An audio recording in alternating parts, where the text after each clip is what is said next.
Queen. It's Billie Eilish. Now, You want to have some fun? Billie Eilish and James Cameron reinvent the concert film experience in 3D. In a way that's never been done before. How you feeling today? You're gonna blow people's minds. Billie Eilish, Hit Me Hard and Soft, the tour, live in 3D, now playing only in theaters. What's up, y'all? I'm Skylar Dickens, 7-time WNBA and mom. And I'm Cassidy Hubbard, host and reporter for names and stories in sports and mom. And this is And Mom, a community for athletes, game changers, and moms of all kinds. Dropping May 14th. Tap in with us. It's Unexplainable. I'm Sally Helm. And a couple of months ago, I was up very early, walking down the street in Manhattan. Oh my lord, there's someone on a 5 a.m. run. Wow. I was heading to the hospital to get this procedure that would help me learn to burp. Before that, I'd been a lifelong no burper. You can go back and listen to the whole episode about this if you want. But all you need to know today is that the treatment for this condition involves a drug, a very famous one. I'm getting Botox in my throat. And not in like a make my throat look younger kind of way, but like inside my throat. I guess inside it will look very young. Botox has this amazing, unusual ability to paralyze a muscle locally, like just the muscle that you injected into. So in my case, a muscle in my throat was clamping up so that I couldn't burp, but if you relax that muscle with Botox, you can burp. I got the procedure that morning, and it worked. Now, before this, I had honestly heard of Botox mostly in a cosmetic context. I am from Los Angeles, definitely a city that believes wrinkles are optional. I also knew that it is derived from a poison. And I found myself wondering just more and more about the bizarre journey that this toxin has taken in the world. Because as I started telling people that I had gotten Botox, they started telling me that they had gotten Botox. For wrinkles, some of them, yes. But also for migraines, for excessive sweating. It's even being studied as a treatment for depression. And I wanted to know, how did we figure out that it can do all that? Like, who looks at a toxic poison and sees a medicine? And what else might this weird little wrinkle cure someday be able to do?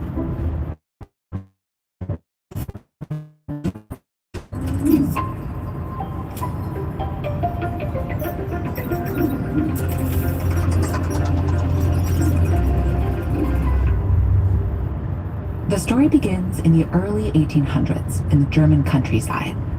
People are coming down with a mysterious illness.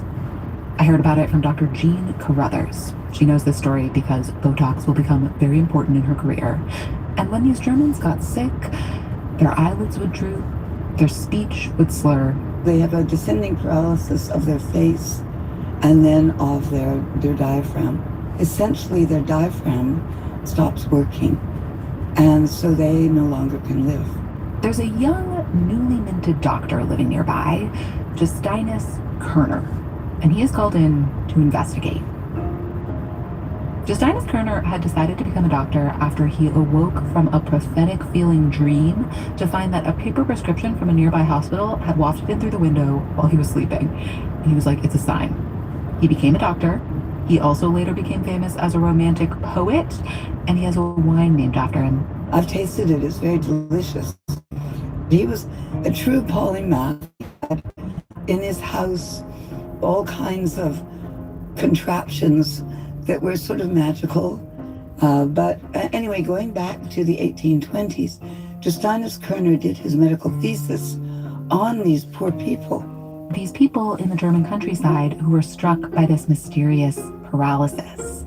He documents a pattern. All the patients seem to have eaten the same food. They made sausages, and the sausages maybe weren't totally clean. You know, maybe there was dirt in the sausages. Food safety standards in this region at this time have kind of gone down. It's the aftermath of the Napoleonic Wars, things are rough, and one result is these unhygienic sausages. And so the disease itself, this mysterious paralytic disease, became known as botulism because botulus is Latin for sausage. Okay, so Justinus Kerner, this polymath winemaker, poet, physician, he describes these symptoms in detail, and he does one other surprising thing. He tried it himself. What? He put some of those other fatty substance that they had ingested into his own mouth against the advice of his friends. Why did he And- do that? Oh, because he wanted to know. So his mouth became dry. This was the first instance that anyone had shown that a toxin could stop the activity of your salivary glands. Wow. I mean, it just seems so reckless to do when he knew that it had killed people. What do you make of it? I think that he just had a little taste. I think he was a very smart man. Didn't eat the whole sausage. Because he had this idea. If all these people are paralyzed, maybe there's something in this where we could use whatever it is to treat people who have overactive muscle conditions. He saw the other side of the poisoning as a potential treatment. It was brilliant. I have an instinct here to be like, that is poison, Justinus, do not put that in your mouth. But he did have some reason to think that this could be okay. Another doctor had actually written this idea down a couple hundred years earlier, Paracelsus, the father of toxicology. He wrote this famous line that kind of sounds like a riddle. What is there that is not poison? All things are poisonous, and nothing is without poison. Only the dose permits something not to be poisonous. Kerner sees early that botulinum toxin could be the poster child for this idea, that in small doses it could be useful to medicine. But no one really picks up on that thought for another 100+ years. We did figure out some stuff about how to prevent botulism, and then during World War II, the US is worried that Germany and Japan are going to develop botulinum toxin as a biological weapon. So they get a whole bunch of researchers together to study it and look at antidotes. One of them, a guy named Ed Chance, is able to isolate the toxin from the bacterial sludge that it grows in. After the war, he makes a whole batch of it in his lab in Wisconsin. And he was actually quite noble and supplied it to people who were wanting to do research on botulinum toxin. And he sent, I think, 100 milligrams to Alan Scott.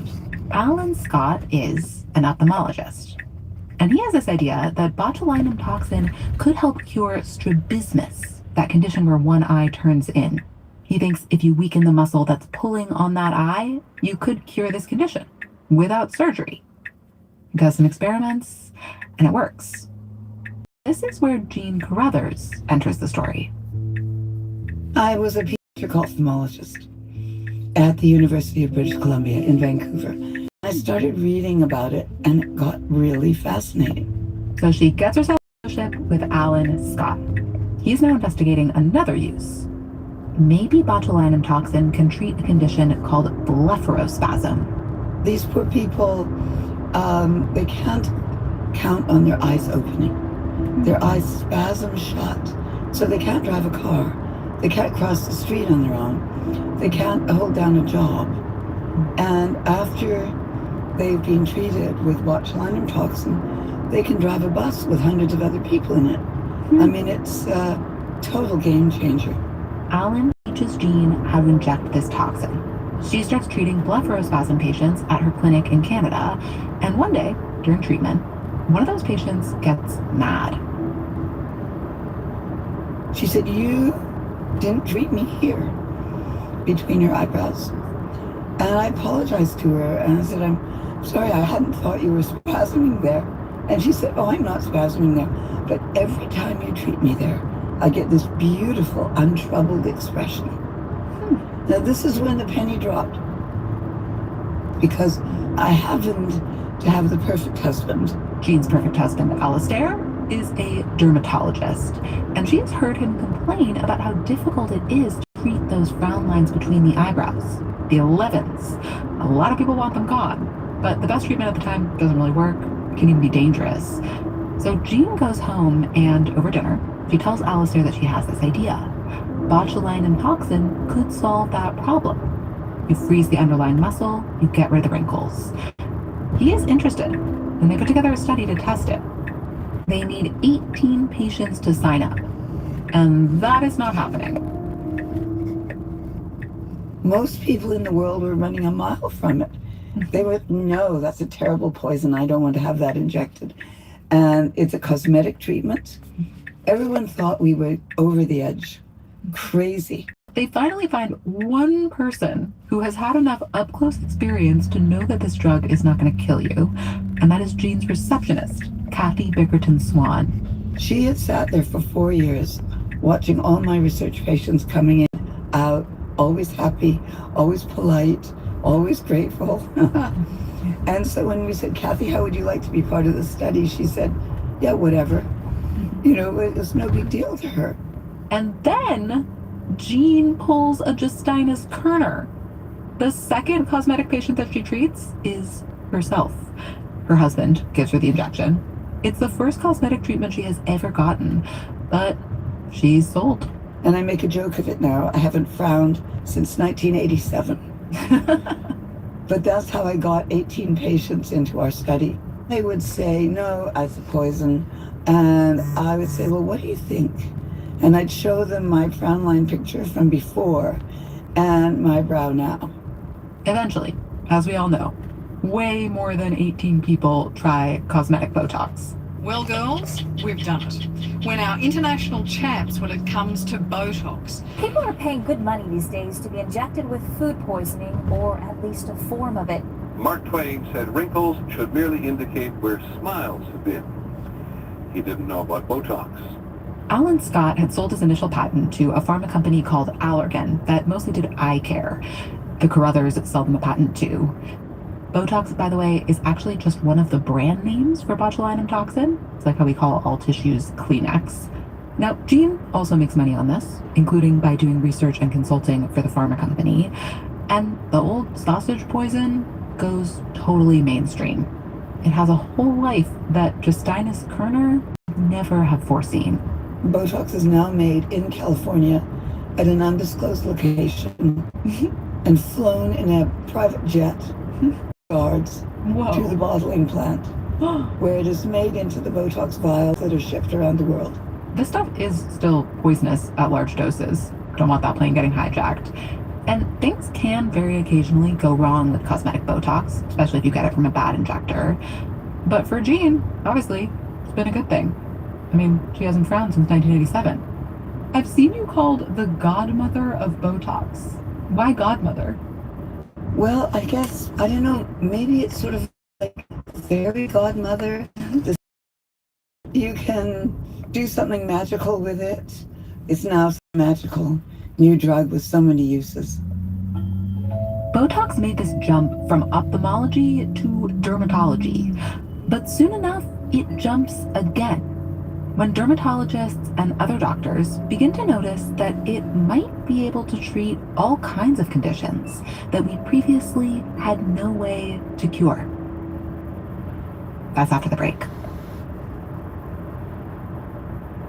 Hey y'all, it's Kelly Clarkson with Wayfair. Ever order furniture online and wonder, what if it doesn't hold up? That sofa was 4 days old. You should have ordered from Wayfair. With Wayfair, there's no what if. Just style you love and quality you can trust. Visit wayfair.ca. Wayfair, every style, every home. Visit BetMGM Casino and check out the newest exclusive, The Price is Right Fortune Pick. BetMGM and GameSense remind you to play responsibly. 18 plus to wager. Ontario only. Please play responsibly. If you have questions or concerns about your gambling or someone close to you, please contact Connects Ontario at 1-866-531 to speak to an advisor. Free of charge. BetMGM operates pursuant to an operating agreement with iGaming Ontario. I'm Midge First, two-time Indy Brazil champion, championship and forward for the U.S. Women's National Team. Before I went pro, I graduated from Harvard with a degree in psychology, which comes in handy more than you think. Any athlete pursuing greatness knows there's a certain mentality to have. What people don't know is what that costs. In my podcast, Confessions of an Elite, I speak the best athletes in the world and explore the psychology, mindset, and unseen battles on the path to greatness. So take a seat and learn from the Confessions of an Elite Athlete on YouTube or wherever you get your podcasts.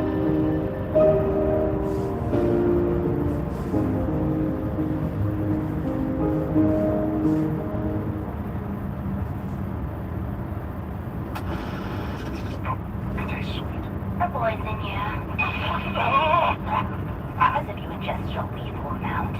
If I have a patient that comes in, they're 18 years old, they don't have any lines, I might say, you know what, why don't you wait a couple years and come back? Let's start here. Maybe this is a really hard one, but can you do your best to give me a list of all of the conditions that botulinum toxin is used to treat? That would take probably rheumatologists, plastic surgeons, gastrologists, urologists, and on and on. David himself, so just a little while after Jean makes her wrinkle discovery, he is treating a patient with a traumatic brain injury who has what is called spasm in one of his arms. The muscle tense up. Crunched up like a pretzel. And he developed a large calcium deposit in the inner elbow. He needed surgery, but his surgeon couldn't get the arm to relax. So he goes to David. And he and I discussed this very new medicine. And he said, what if we inject it into the muscles of the upper arm so we could relax the elbow? There was no reports of it done at that time. And so we got approval from the medical board for use. We injected it into this patient and he responded nicely and the arm opened up. Over time, as doctors get more and more confident with this drug, they also get more and more ideas for what it could do. The company that makes Botox obviously wants it to be used for more conditions. David, by the way, has done consulting for that company and gotten research grants from them. And as time goes on, that company starts testing, doing trials.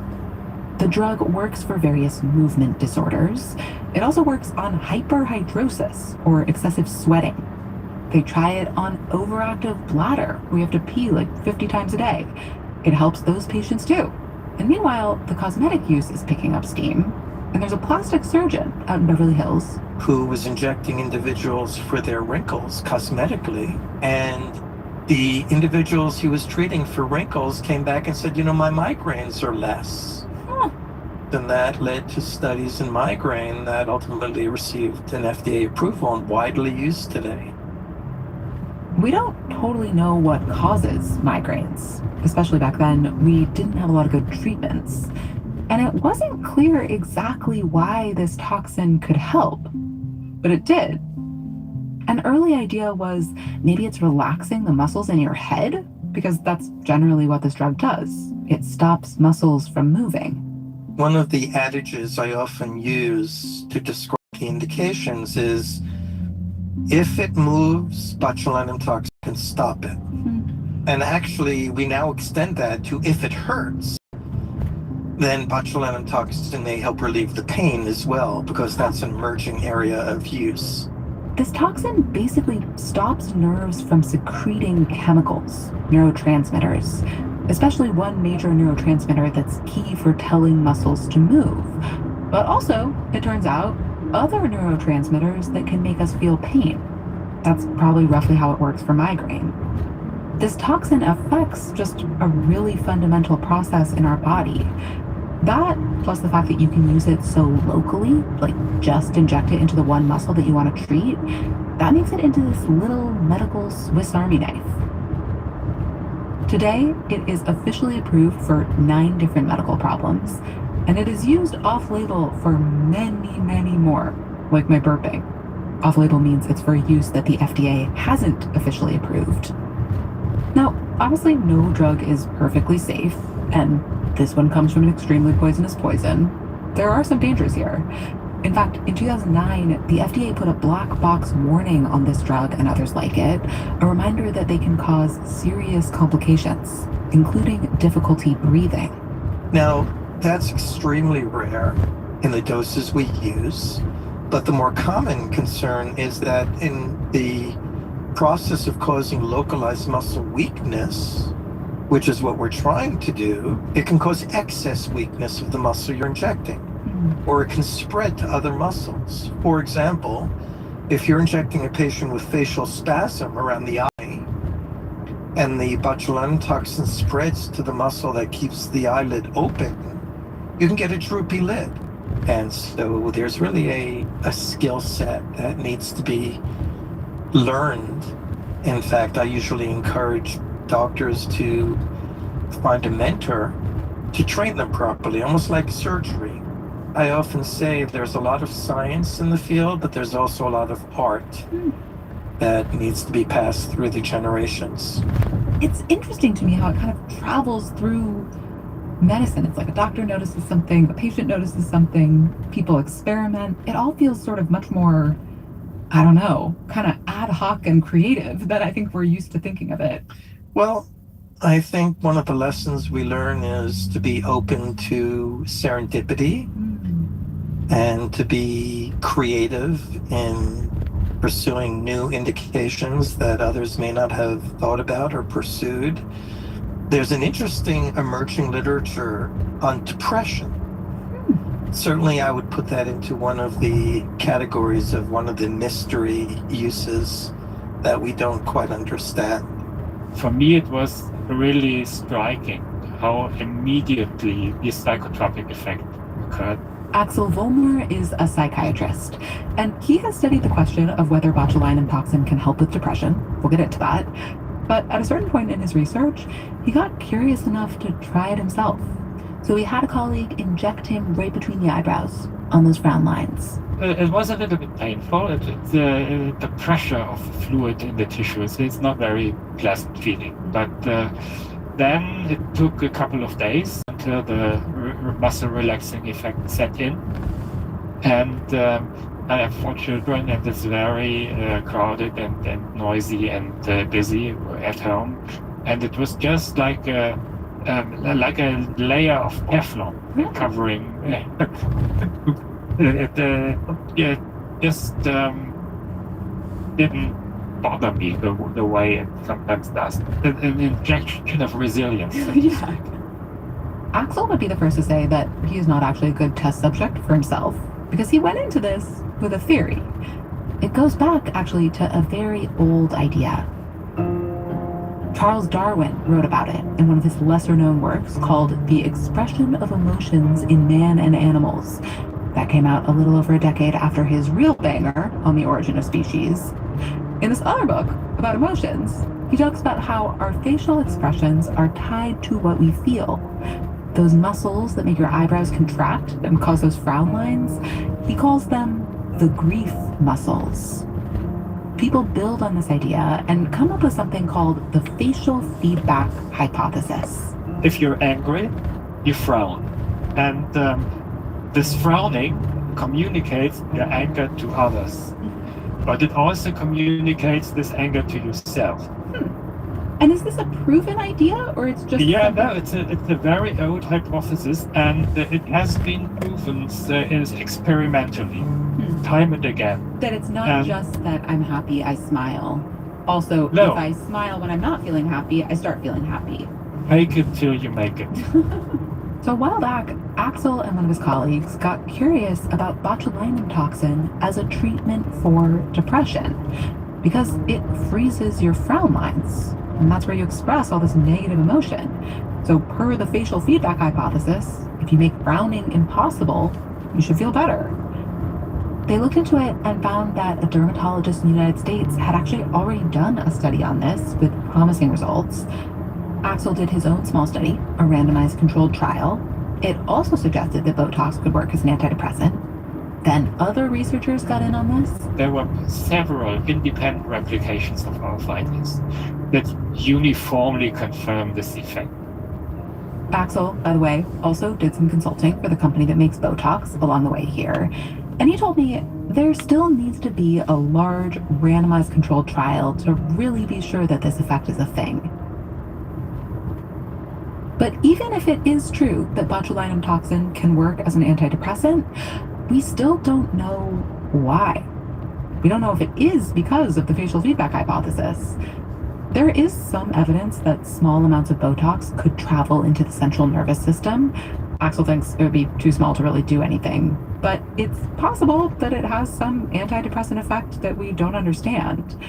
There's also an interesting study Axel was involved in that looks at people who had gotten either Botox or other treatments for conditions like migraine, excessive sweating, and spasms, and it found that overall, people who were treated with Botox for any of the conditions they looked at were less likely to report depression.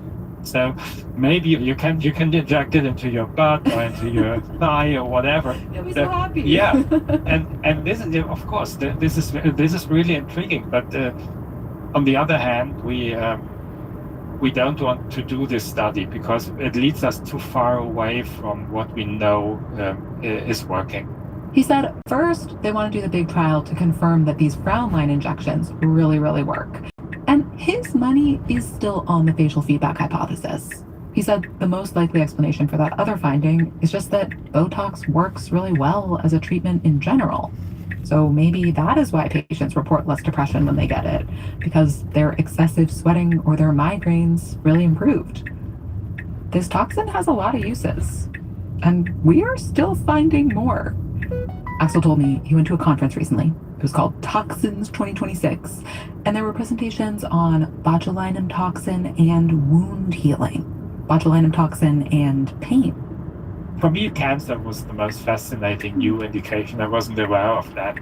Yeah, some new work suggests that nerves might help tumors grow, so using Botox to block those signals might help tumors shrink. Botox to treat cancer. Not a bad journey for one of the deadliest poisons known to man.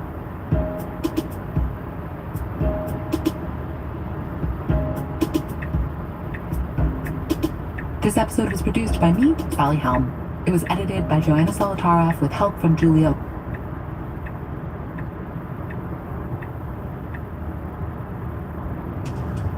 Visit BetMGM Casino and check out the newest exclusive, The Price is Right Fortune Pick. BetMGM and GameSense remind you to play responsibly. 18 plus to wager. Ontario only. Please play responsibly. If you have questions or concerns about your gambling or close to you, please contact Connects Ontario at 1-866-531-2600 to speak to an advisor. Free of charge. BetMGM operates pursuant to an operating agreement with iGaming Ontario. Reese's knows a thing or two about great combinations. Chocolate and peanut butter, obviously, but there's more than one way to Reese's. From indulgent Reese's Big Cups with caramel to crunchy Reese's Pieces and Reese's Miniatures, there's a delicious Reese's for every mood. It's the same combo you love, just with more ways to enjoy it. So, whether you're snacking, sharing, or just treating yourself, nothing else is Reese's. This is Unexplainable. I'm Bird Pinkerton. And today on the show, I am very excited to bring you an episode of a show that I really enjoy, NPR's Shortwave. I have been listening to Shortwave pretty much from the beginning. I find the show funny. I find the people on it friendly. I love how they tackle science news. And so they're going to tell us a story about stress. Specifically about some research on how stress shows up in our bodies and what it might have to do with quote-unquote zombie-like cells. So without further ado, here's the show. You're listening to Shortwave from NPR. Hey, Shortwavers. I love my job, but I'm going to be honest, sometimes it's stressful. And when I'm stressed, I can definitely feel it in my body, which science journalist Diana Kwan says makes sense. I've reported a lot of stories in the past about the biological effects of stress. Stress can really take a physical toll, but I don't think I realized just how much of a toll until this episode, when I called her to discuss the link between stress and aging. And she told me, yep, Gina, there's a whole body of research on this very topic. It just kind of made a lot of sense that stress sort of affects aging as well, because, things like various disorders and diseases, these all affect how quickly we age. She told me about a study researchers did in the early 2000s, looking at stress in 58 biological mothers. About a third or a bit more than a third who had a healthy child, and 2/3 who had a child with a chronic illness, and they kind of reasoned that this latter group would have higher levels of stress due to having to take care of somebody with an illness. Part of the study included asking those parents about their stress levels, which were higher for the caretakers of kids with an illness. But Diana says this study also did something pretty unique. It was one of the first studies to really bring the stress and aging link to like the molecular level. So more researchers started looking for signs of psychological stress in people's DNA. You know, not only did this group of people with a chronically ill child report having higher levels of stress, they also had shorter telomeres. Telomeres are the protective caps on the ends of chromosomes, and overall their shortening is associated with aging. So more stressed parents with shorter telomeres equals biologically older parents. Since then, other studies have found other clues to how stress affects the body on the molecular level. They linked chronic stress to an increase in something called senescent or zombie cells. As our cells age, they stop performing their regular functions and they enter this kind of sleepy zombie-like state. And they stop dividing like normal cells do. Some researchers are starting to think that these zombie cells are sucking up resources from the rest of our body, which ultimately results in aging. And could ultimately help researchers answer the question, what is it about stress that's changing our cells that, you know, makes people become less healthy later in life? Today on the show, a new hypothesis for how the brain handles these aging zombie-like cells may help researchers understand aging on the molecular level. Plus, what science could do about it. I'm Regina Barber, and you're listening to Shortwave, the science podcast from NPR.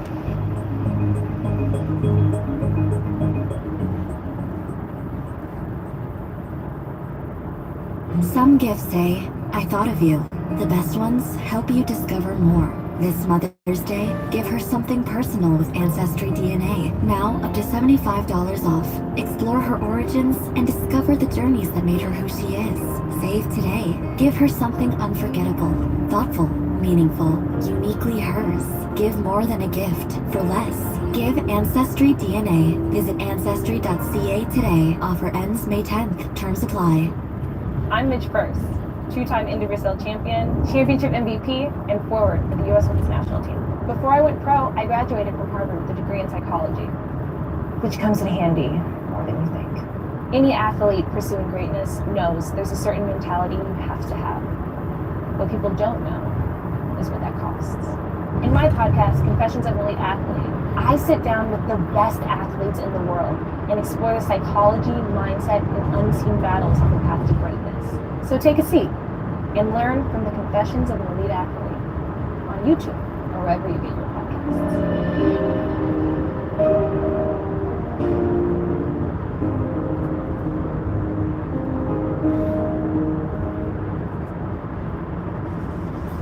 Hey, I'm Matt Buchel, comedian, writer, and floating head you may or may not have seen on your FYP. And I'm starting a brand new podcast. Wait, don't swipe away. It's called That Sounds Like a Lot. I'm going to start by breaking down whatever insanity is happening in the world. And then I'll sit down with a comedian or an actor or a writer or honestly anyone who responds to my DMs. This is not the place to get the news, but it is a place to feel a little bit better about it. You can watch on YouTube or listen wherever you get your podcasts. That Sounds Like a Lot, part of the Vox Media Podcast Network.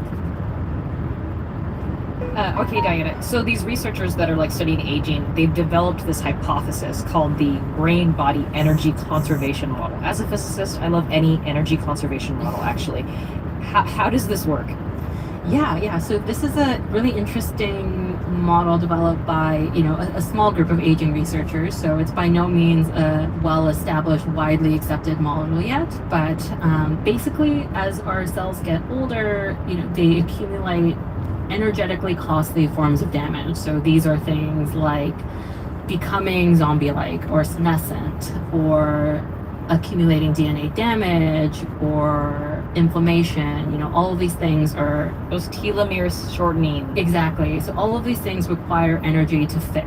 And so the brain, through various signaling molecules that are coming through the body, senses that, okay, there's a bunch of cells out there that need energy, and so we're going to take energy away from other processes to fuel this damage control. And so this ultimately results in the outward signs of aging that we're all familiar with, things like graying hair or reduction in muscle mass that are less essential than keeping our cells alive. Yeah, it makes me think of like how older appliances like fridges, you like use more energy, they're less energy efficient, like than the newer ones that are like running well, you know? Yeah. So in your piece, you write about an experiment these researchers did, the ones who came up with this model a couple years back to look at how these zombie cells use energy. Can you tell me more about that?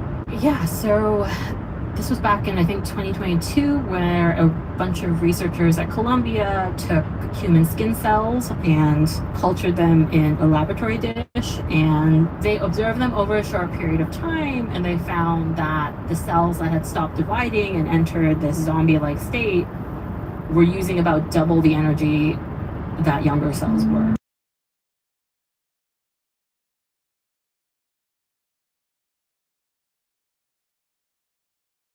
Vision requires a lot of energy. You know, these cells must not need a lot of energy, but actually it turns out that they're burning a lot of energy. And so, you know, the researchers went and kind of looked at the literature and found, oh wait, there's like all of these other damage processes that are happening, and these are all costly. You know, we should put this into a model, and you know, the brain body energy conservation model is what they came up with. And this is a pretty new hypothesis, right? Like the entire aging research community isn't completely convinced yet, right? Yeah, it's absolutely a new hypothesis. That they only came up with it, you know,